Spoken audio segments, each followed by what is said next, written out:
Sur le point culminant surplombant le lac Gull, dans le sud-ouest du Michigan, à 33,5 mètres au-dessus de l'eau, se dresse un palais de style Tudor de 1400 mètres carrés. Son constructeur, l'un des hommes les plus riches d'Amérique, l'appelait simplement le chalet. L'homme qui a construit cette propriété a passé les 46 premières années de sa vie comme domestique. Il travaillait 120 heures par semaine pour un salaire de misère. Il prenait des notes pendant que son employeur était assis aux toilettes. Il courait à côté du vélo de son patron, carnet à la main, prêt à noter la moindre pensée. L'employeur était son propre frère. En 1906, tout a changé. Le domestique est devenu un magnat de l'industrie. Le comptable invisible bâtit une entreprise qui allait apposer sa signature sur les tables de petit déjeuner à travers l'Amérique et dans le monde entier. Lorsqu'il a construit ce palais au bord du lac en 1925, W.K. Kellogg était déjà une célébrité.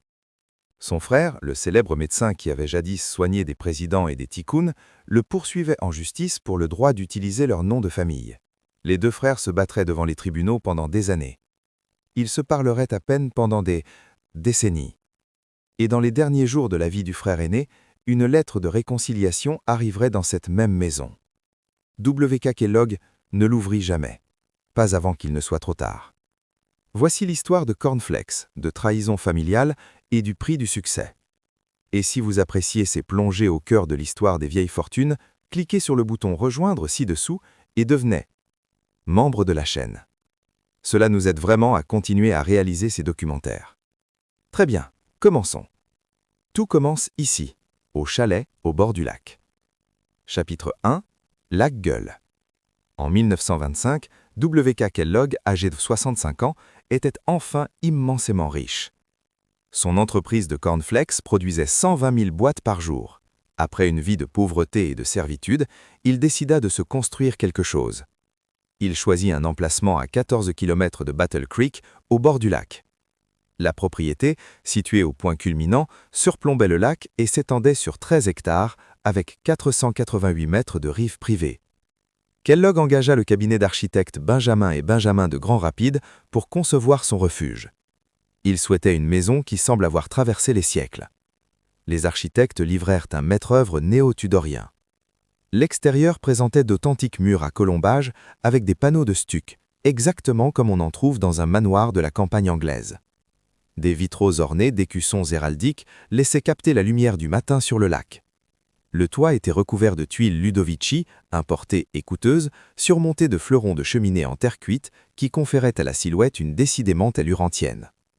Mais Kellogg ne se contentait pas de la maison seule. Il transforma toute la propriété en un domaine de gentleman. Un moulin à vent hollandais se dressait sur le terrain, purement décoratif, mais parfaitement authentique dans les détails. À proximité se trouvait un hangar à bateaux et ailleurs sur la propriété, une pagode ajoutait une touche inattendue au paysage anglais. Kellogg était impatient. Lorsque les paysagistes suggéraient de planter de jeunes arbres qui s'épanouiraient magnifiquement avec le temps, il refusa. « À mon âge, leur dit-il, on ne peut pas attendre que les arbres grandissent. » Il ordonna plutôt de transplanter des arbres adultes sur la propriété. Il voulait son paradis achevé et il le voulait tout de suite. L'homme qui a bâti ce domaine avait passé des décennies à observer les autres profiter des fruits de son labeur. Son frère avait vécu dans le confort pendant que W.K. tenait les comptes. À présent, il possédait enfin quelque chose à lui. Il l'appela le chalet. Ce nom relevait soit d'une extrême modestie, soit d'une plaisanterie privée. Peut-être les deux. Ce palais de 15 000 pieds de carré, avec son moulin à vent, sa serre et son hangar à bateau, n'était pour un homme qui avait grandi sans rien et n'attendait rien qu'un simple chalet au bord du lac. Mais pour comprendre comment W.K. Kellogg en est venu à construire cet endroit, il faut remonter aux origines. Il faut retourner à Battle Creek et s'intéresser aux deux frères dont le lien allait changer le petit déjeuner américain et dont la haine allait durer une vie entière. Chapitre 2 – Les frères de Battle Creek. Battle Creek, Michigan, dans les années 1860, n'était pas une ville américaine ordinaire. Tandis que le reste de la nation se remettait de la guerre civile et poursuivait la prospérité industrielle, cette petite ville du sud-ouest de l'État était devenue le centre spirituel d'un mouvement religieux convaincu que la fin du monde était imminente. Les adventistes 7e jour s'y étaient rassemblés en milliers. Ils croyaient au second avènement imminent du Christ. Ils rejetaient la viande, l'alcool, le tabac, le café et le thé. Ils observaient le sabbat le samedi plutôt que le dimanche. Et ils croyaient que le corps humain était un temple qui devait être gardé pur pour le retour du Lord. Dans cette communauté, John Preston Kellogg fabriquait des balais et élevait sa famille. John Preston Kellogg et son Anne Nettie eurent 16 enfants. 6 d'eux moururent de maladies infectieuses. Les enfants survivants grandirent dans une communauté qui encadrait de manière très stricte tous les aspects de leur vie. Malgré ce sentiment de communauté et les interdictions, la ville était également tourmentée par les maladies. Une atmosphère de dévotion religieuse et d'anxiété constante concernant la santé, la mort et le jugement divin. John Harvey Kellogg est né le 26 février 1852. Il a contracté la tuberculose enfant. Son poumon gauche est resté en grande partie inutilisable pour le reste de sa vie. Mais ce qui lui manquait en robustesse physique, il le compensait par son intelligence. Les dirigeants de l'Église adventiste l'ont remarqué très tôt. Ils ont vu son potentiel. Ils ont décidé d'investir dans son éducation. 8 ans plus tard, le 7 avril 1860, Will Keith Kellogg est né. Il était le 7e des 16 enfants. Dès le début, son chemin a divergé nettement de celui de ses frères aînés. Là où John Harvey était célébré, Will Keith était ignoré. Là où John Harvey recevait un soutien et des opportunités, Will Keith recevait des corvées et des attentes modestes. Le problème était sa vue. Will Keith voyait à peine le tableau noir à l'école. Ses professeurs le croyaient lent, sa famille le croyait peu intelligent. Personne n'a pensé à vérifier sa vue. Le garçon qui allait un jour bâtir un empire commercial a passé son enfance étiqueté comme la déception de la famille. À 13 ans, Will Keith a abandonné l'école. Son père l'a mis au travail à vendre des balais en porte-à-porte. L'adolescent a appris à vendre des produits à des ménagères sceptiques, à gérer le rejet, à calculer les marges et à gérer les stocks. Son frère se dirigeait vers des études de médecine, lui, il vendait des balais. La trajectoire de John Harvey n'aurait pas pu être plus différente. L'Église l'a envoyé étudier au Higio Therapeutic College dans le New Jersey, puis à la faculté de médecine de l'Université du Michigan et enfin au Bellevue Hospital Medical College à New York. Il est revenu à Battle Creek en 1876, médecin diplômé, âgé de 24 ans, prêt à prendre la direction de l'institution de santé adventiste qui allait le rendre célèbre. Le Western Health Reform Institute avait été fondé une décennie plus tôt pour mettre en pratique les principes de santé adventiste. Il était en difficulté. Les anciens de l'Église avaient besoin de quelqu'un avec une vision et des compétences médicales pour le transformer. John Harvey Kellogg était l'homme qu'il leur fallait. Il le rebaptisa immédiatement le Sanatorium médico-chirurgical de Battle Creek. Le mot sanatorium était une invention de sa part, une combinaison de sanitaire et de sanatorium. Le San, comme tout le monde l'appelait, allait devenir la station thermale la plus célèbre d'Amérique. Cette même année, 1876, Will Keith Kellogg, âgé de 16 ans, franchit les portes de l'établissement de son frère. Il n'était pas là en tant que patient, il était là en tant qu'employé. John Harvey avait besoin de quelqu'un pour tenir les comptes, gérer la correspondance et s'occuper des détails administratifs. Will Keith avait besoin d'emploi. L'arrangement semblait naturel. Il allait durer 25 ans. Chapitre 3. La folie du sanatorium. Le médecin mesurait 1,63 m et était entièrement vêtu de blanc. Costume blanc, chaussures blanches, cravate blanche. Sur son épaule était perché un cacatoès blanc. Derrière des lunettes rondes, une barbe pointue lui donnait une apparence distinctive que les patients et le personnel n'oublieraient jamais. John Harvey Kellogg était le médecin le plus célèbre d'Amérique. Son sanatorium de Battle Creek était passé d'une modeste clinique adventiste à un campus de 12 hectares comptant plus de 30 bâtiments. Le bâtiment principal à lui seul pouvait accueillir 1300 patients. Entre 800 et 1000 employés assuraient le bon fonctionnement de l'établissement, dont 30 médecins. Les personnes qui occupaient ces chambres n'étaient pas des patients ordinaires. Les présidents William Howard Taft, Warren Harding et Calvin Coolidge sont tous venus à Battle Creek pour se ressourcer. Thomas Edison m'est arrivé lorsque son esprit avait besoin de repos. Henry Ford et Harvey Firestone ont échappé aux pressions d'affaires entre ces murs. Amelia Earhart s'est préparée pour ses vols historiques ici. John D. Rockefeller Jr. a cherché refuge après que le massacre de Ludlow eut terni la réputation de sa famille. Le Sun était devenu l'endroit où l'élite américaine se rendait pour se purifier. Le 18 février 1902, à 3h48 du matin, un incendie se déclara dans le bâtiment principal. Les flammes se propagèrent rapidement. Le personnel a réveillé 407 clients endormis et les a évacués dans la nuit glaciale du Michigan. Une seule personne est morte, un homme âgé qui était retourné à l'intérieur pour récupérer ses affaires. Les pertes ont été estimées à 400 000 $. La plupart n'étaient pas assurées. John Harvey Kellogg a reconstruit l'établissement à une échelle encore plus grandiose. Le nouveau sanatorium a ouvert ses portes en mai 1903. Dessiné dans le style Renaissance italien, il a ajouté en 1928 une tour de 14 étages qui dominait le paysage urbain de Battle Creek. Sa philosophie de santé commençait par la digestion. Kellogg croyait que 90% de toutes les maladies humaines provenaient de l'estomac et des intestins. La solution était simple, les nettoyer. Il a inventé une machine à lavement capable de pomper 15 litres d'eau dans les intestins d'un patient en une seule minute. Les patients recevaient plusieurs lavements par jour. Kellogg lui-même en prenait un le matin et un autre à midi.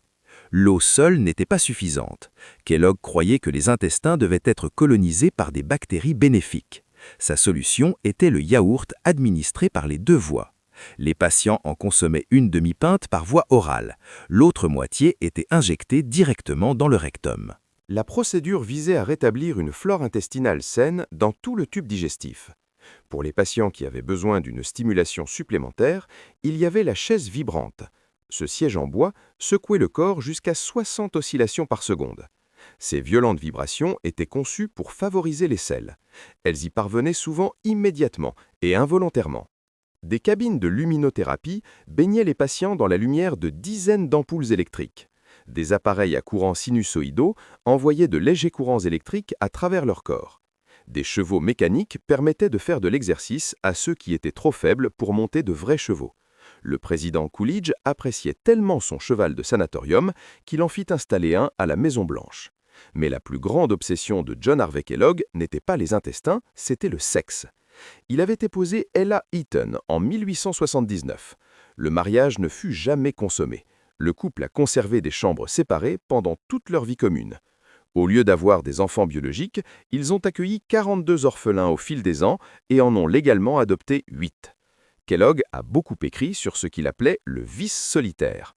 La masturbation, avertissait-il dans ses livres et ses conférences, causait une mauvaise posture, de l'acné, une mauvaise vue, des palpitations cardiaques, l'épilepsie et la folie.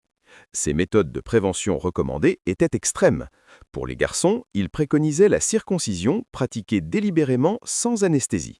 La douleur, écrivait-il, créerait une association bénéfique dans l'esprit de l'enfant. Dans les cas graves, il recommandait de suturer le prépuce pour rendre les érections impossibles. Pour les filles, il prescrivait l'application d'acide carbolique directement sur le clitoris. Ce n'étaient pas des idées marginales cachées au public. Kellogg les publiait dans des livres à succès. Il en parlait lors de conférences devant des salles combles. Tout le programme alimentaire du sanatorium était conçu en partie pour réprimer le désir sexuel. On pensait que les aliments riches et savoureux attisaient les passions. Une nourriture fade et simple maintiendrait le corps calme et les pulsions en sommeil. Cette philosophie allait mener directement à l'invention de cornflakes. Chapitre 5. La libération. En 1884, W.K. Kellogg écrivit dans son journal « Je me sens un peu déprimé. Je crains de rester un homme pauvre vu la tournure des événements. » Il avait 24 ans et travaillait déjà pour son frère depuis 8 ans. Il allait travailler pour lui pendant 22 ans de plus. La routine quotidienne était humiliante. W.K. arrivait avant l'aube et partait rarement avant minuit. Il tenait les comptes, s'occupait de la correspondance, planifiait les rendez-vous, commandait les fournitures et supervisait le personnel. Il travaillait 120 heures par semaine. Son salaire était minime, mais le travail en soi n'était pas le pire. Le pire, c'était la façon dont John Harvey le traitait. John Harvey exigeait que son jeune frère soit disponible à tout moment et en toutes circonstances. Lorsque John Harvey faisait du vélo autour du sanatorium, WK devait courir à ses côtés, prêt à noter toutes les pensées du médecin. Lorsque John Harvey allait aux toilettes, WK devait se tenir à proximité avec un stylo et du papier, prenant des notes sous sa dictée. Le grand médecin ne pouvait pas perdre une seule seconde, même aux toilettes. WK était tenu d'appeler son propre frère Dr Kellogg. Jamais John, jamais frère. Toujours le titre formel, toujours le rappel de qui était le maître et qui était le serviteur. Pendant 25 ans, WK a accepté cette situation. Il n'avait pas d'éducation au-delà de l'école primaire, il n'avait pas de capital, il n'avait pas de relation en dehors de Battle Creek. Où aurait-il pu aller? Puis vint l'année 1906. WK avait vu CW Post devenir millionnaire en vendant des produits basés sur des idées provenant du sanatorium. Il avait vu des dizaines d'entreprises de céréales apparaître à Battle Creek, toutes profitant de l'engouement pour les aliments santé. Il avait 46 ans et avait passé toute sa vie adulte à enrichir mes autres. Le 19 février 1906, WK Kellogg fonda la Battle Creek Toasted Cornflake Company. Il racheta les parts de son frère dans l'entreprise de céréales. Pour la première fois de sa vie, il était son propre maître. John Harvey ne le remarqua à peine. Le sanatorium florissait. Les céréales étaient une activité secondaire, un outil diététique, pas une opportunité commerciale. Il laissa son jeune frère prendre les flocons de maïs et retourna à son travail réel, réformer la santé des Américains. WK avait compris quelque chose que son frère ne comprendrait pas. Les Américains ne voulaient pas de médicaments au petit déjeuner, ils voulaient quelque chose de bon. Il ajouta plus de sucre à la recette, il ajouta du sel. John Harvey aurait été étalté, mais John Harvey n'était plus aux commandes. Puis WK fit quelque chose de radical. Il prit un tiers de son capital de départ et le dépensa pour une seule publicité dans le Ladies' Home Journal. La publicité invitait les ménagères à faire un clin d'œil à leur épicier et à voir ce qu'elles obtiendraient. Les épiciers qui recevaient un clin d'œil avaient pour instruction de remettre une boîte d'échantillons gratuite de flocons de maïs Kellogg's. La campagne fut un succès retentissant. À New York seulement, les ventes multiplièrent par 15. WK poursuivit avec davantage de publicité, plus de promotions, plus d'échantillons gratuits. Il avait compris que dans ce nouveau siècle, le produit qui ferait le plus de bruit gagnerait. Il a également ajouté quelque chose à chaque boîte que son frère n'aurait jamais pu imaginer. Signature. WK Kellogg signait son nom sur le devant du paquet, une garantie personnelle de qualité. Cette signature figure encore aujourd'hui sur les boîtes de céréales Kellogg's. John Harvey observait le succès de son jeune frère avec une irritation croissante. En 1908, il lança sa propre entreprise de céréales, vendant des produits sous le nom de Kellogg. Le serviteur était devenu un concurrent. Les frères, qui avaient travaillé côte à côte pendant un quart de siècle, étaient désormais ennemis. La guerre pour le nom Kellogg était sur le point de commencer. Chapitre 6. La guerre du nom. À qui appartient un nom de famille? Lorsque deux frères partagent le même nom de famille et que tous deux veulent vendre des produits sous ce nom, qui a le droit? En 1910, cette question était devenue une bataille juridique. L'entreprise de céréales de John Harvey Kellogg vendait des produits étiquetés du nom Kellogg. L'entreprise de WK Kellogg faisait de même. Les consommateurs étaient confus. Les deux frères prétendaient être le vrai Kellogg. WK intenta un procès pour empêcher son frère d'utiliser leur nom de famille sur les produits céréaliers. L'affaire fut réglée à l'amiable. Les termes étaient flous. La trévinidée ne dura pas. En 1916, les frères se retrouvèrent devant les tribunaux. John Harvey avait lancé un produit appelé Kellogg's marque stérilisée. WK répliqua avec sa propre marque de céréales. Chacun accusa l'autre d'exploiter sa réputation. L'affaire fut portée devant la Cour suprême du Michigan. Le procès dura un mois entier. Des témoins témoignèrent de l'histoire du sanatorium, de l'invention des cornflakes et de la signification du nom Kellogg dans le commerce américain. La question centrale était simple. Lorsque les Américains ordinaires entendaient le mot Kellogg sur une boîte de céréales, à qui pensaient-ils? John Harvey Kellogg monta à la barre. Il était le médecin de renommée mondiale. Ses livres avaient été traduits en plusieurs langues. Il avait soigné des présidents, des magnats de l'industrie et des célébrités. Pendant 40 ans, le nom Kellogg avait signifié santé, bien-être et autorité médicale. Il était le Kellogg d'origine. Son jeune frère n'était qu'un homme d'affaires profitant de la réputation familiale. W.K. Kellogg présenta une version différente. Il avait dépensé des millions de dollars en publicité pour les flocons de maïs Kellogg's. Sa signature figurait sur chaque boîte. Son entreprise avait rendu le nom Kellogg célèbre dans les épiceries de toute l'Amérique. Lorsqu'une ménagère prenait une boîte de céréales Kellogg, elle ne pensait pas à un médecin à Battle Creek, elle pensait au produit que W.K. avait créé. En décembre 1920, la Cour suprême du Michigan rendit son verdict. W.K. Kellogg gagna complètement. Il obtint les droits exclusifs d'utiliser le nom Kellogg pour les produits céréaliers. John Harvey fut condamné à rembourser tous les bénéfices que sa société de céréales avait réalisés au cours de la décennie précédente. La victoire juridique fut totale. Le coût personnel fut permanent. Après le jugement, les frères se parlaient rarement. Lorsque les affaires exigeaient qu'ils se rencontrent, W.K. insistait pour qu'une tierce personne soit présente. Il ne voulait pas être seul dans une pièce avec son frère. Les décennies de condescendance, les années passées à être traité comme un serviteur, la lutte pour la paternité des flocons de maïs, W.K. avait gagné en justice, mais il ne pouvait pas pardonner. John Harvey continua de diriger le sanatorium. W.K. continua de bâtir son empire de céréales. Ils vivaient dans la même petite ville, leur nom apparaissant sur des produits dans toute Amérique, mais ils vivaient dans des mondes séparés. Chapitre 7. La vie au manoir. Enfant, je n'ai jamais appris à jouer. W.K. prononça ces mots à la fin de sa vie en repensant à une enfance sans jouets, sans loisirs, sans joie. Ces années passées au service de son frère ne lui avaient laissé aucun temps. Maintenant, à 65 ans, il avait construit un palais où le jeu pourrait enfin pouvoir être possible. Il n'y est pas emménagé seul. En 1918, 6 ans après la décès de sa première femme, Ella, W.K. épousa le docteur Cary Staines.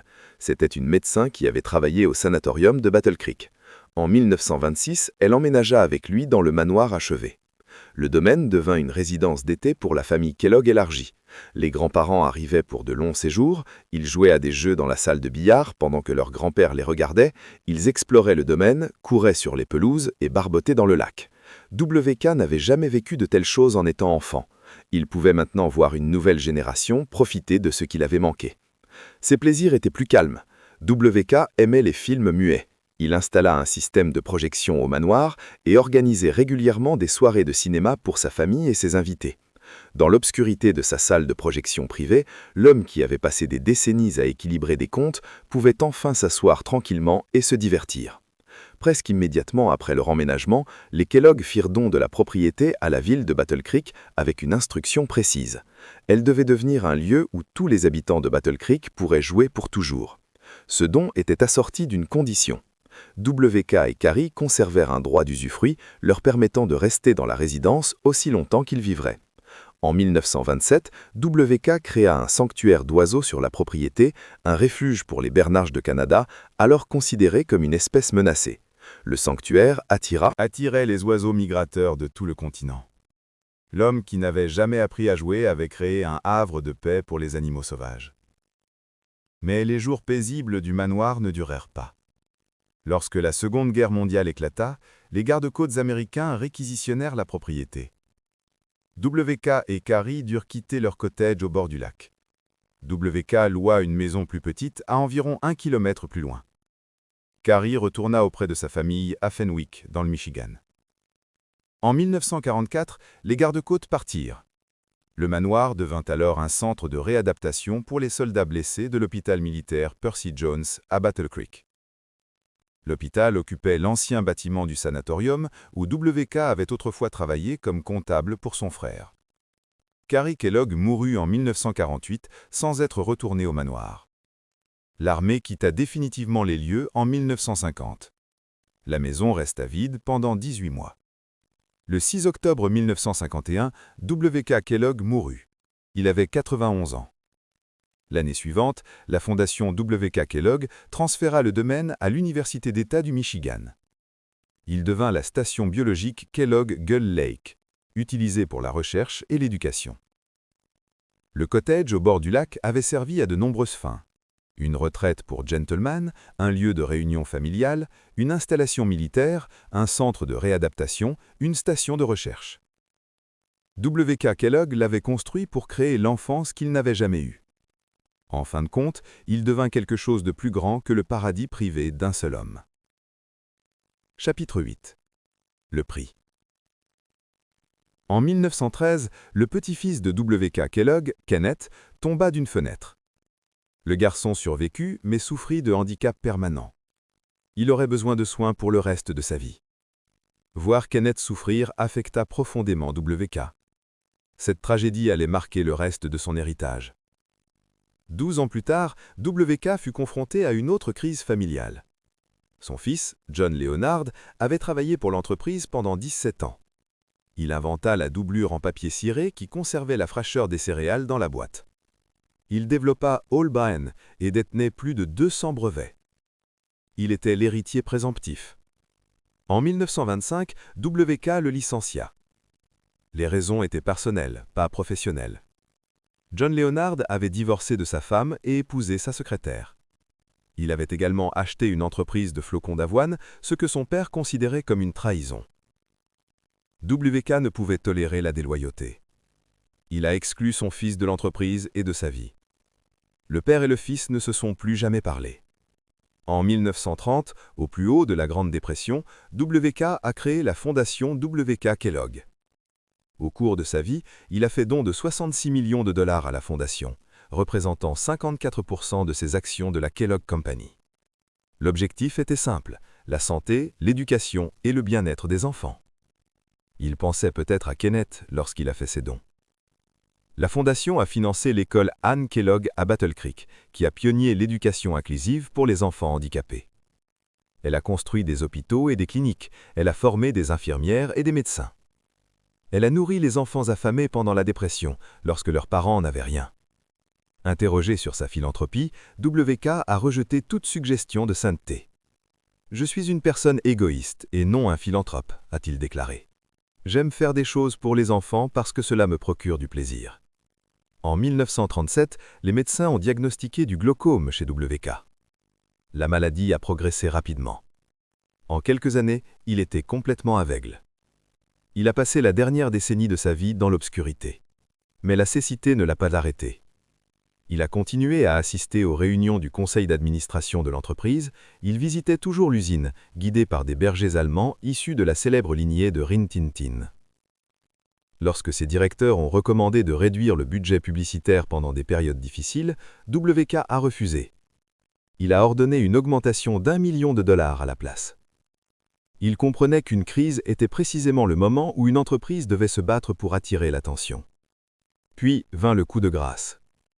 W.K. s'était tourné vers son petit-fils John Jr. comme nouveau successeur après avoir licencié John Leonard. Le jeune homme a rejoint l'entreprise et a gravi les échelons. Mais la pression s'est avérée trop forte. John Jr. a été rétrogradé. Il a fait une dépression nerveuse. En 1938, il s'est suicidé. À la fin, les 2 fils survivants de W.K. Kellogg avaient rompu tout contact avec leur père. L'homme qui avait bâti une entreprise nourrissant millions de familles américaines avait perdu la sienne. L'homme qui autrefois était considéré comme simple d'esprit, qui avait travaillé si longtemps dans l'ombre de son frère, avait construit quelque chose qui leur survivrait à tous les deux.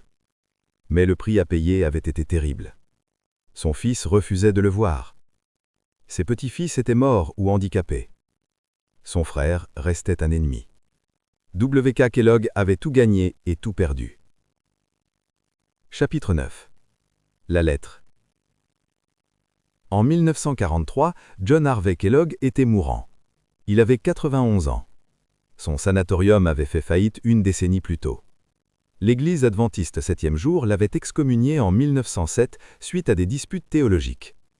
Le grand réformateur de santé, qui autrefois soignait des présidents, affrontait maintenant ses derniers jours sans la gloire qu'il avait autrefois connue. Il pensa à son frère. 37 ans avaient été s'écoulés depuis que W.K. avait quitté le sanatorium pour fonder son propre entreprise. 20 ans avaient été s'écoulés depuis la décision de justice qui avait privé John Harvey du droit d'utiliser son propre nom sur les boîtes de céréales. Les frères s'étaient ben parlé. Ils ne se parlaient plus depuis tout ce temps. À chaque rencontre, une tierce personne devait être présente, à l'insistance de W.K. La haine s'était enracinée, devenant permanente. Mais la mort a le pouvoir d'adoucir les vieilles rancœurs. John Harvey prit une plume et écrivit une lettre à son jeune frère. Il y avouait ce qu'il n'avait jamais reconnu du temps où il était en bonne santé et puissant.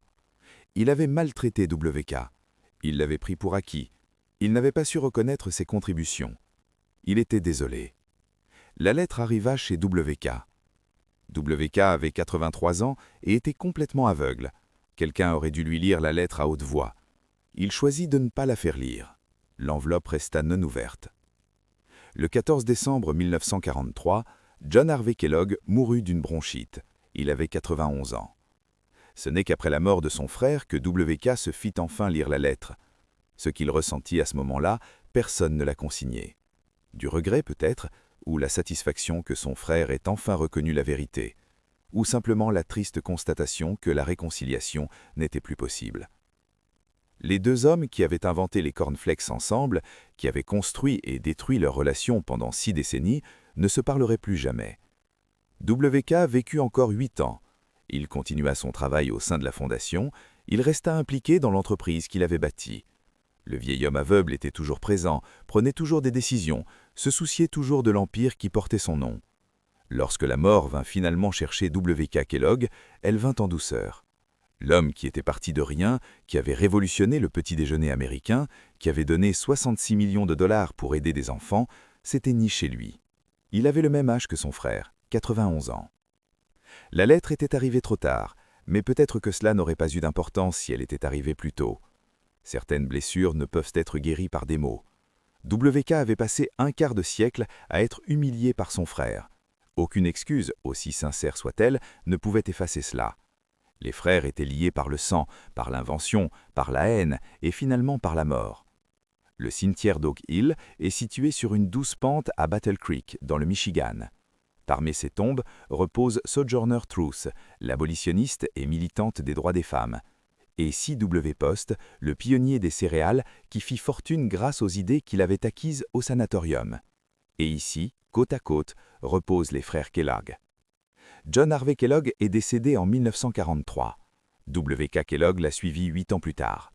Dans la mort, ils sont plus proches qu'ils ne l'ont jamais été au cours des dernières décennies de leur vie. 2 pierres tombales, 2 noms, une famille déchirée par l'ambition et l'orgueil. Le sanatorium où tout a commencé n'existe plus tel que John Harvey le connaissait. Le grand bâtiment est devenu un hôpital militaire pendant la Seconde Guerre mondiale, puis un centre fédéral. Les patients ont cessé de venir il y a longtemps. Les lavements et les fauteuils vibrants et les traitements au yaourt ne sont plus que des curiosités d'une époque révolue de la médecine américaine. Mais le cottage au bord du lac est toujours là. Le manoir de Gull Lake, où WK Kellogg regardait ses petits-enfants jouer et projetait des films muets le soir, a été préservé. Des étudiants et des chercheurs de l'Université d'État du Michigan parcourent les lieux où le roi des céréales plantait autrefois des arbres adultes car il ne pouvait pas attendre que les jeunes pousses mûrissent. Et la marque perdure. Chaque matin, dans les cuisines à travers l'Amérique et le monde entier, les gens prennent des boîtes portant le nom que WK Kellogg a écrit il y a plus d'un siècle. Ils versent des flocons de maïs dans des bols sans penser aux frères qui les ont inventés, aux décennies d'humiliation qui les ont précédés, ou à la famille qui a été détruite à cause d'eux.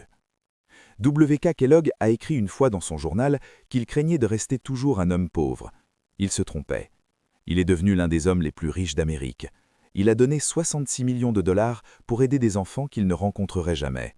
Il a construit une entreprise qui nourrit encore millions de personnes. Mais il avait raison dans un autre domaine. Enfant, il n'a jamais appris à jouer. Et adulte, il n'a jamais appris à pardonner. La lettre de son frère mourant resta non ouverte jusqu'à ce qu'il soit trop tard. La réconciliation n'a jamais eu lieu. Les 2 frères reposent désormais côte à côte dans la terre du Michigan, leurs tombes séparées de quelques mètres seulement. La guerre autour du nom Kellogg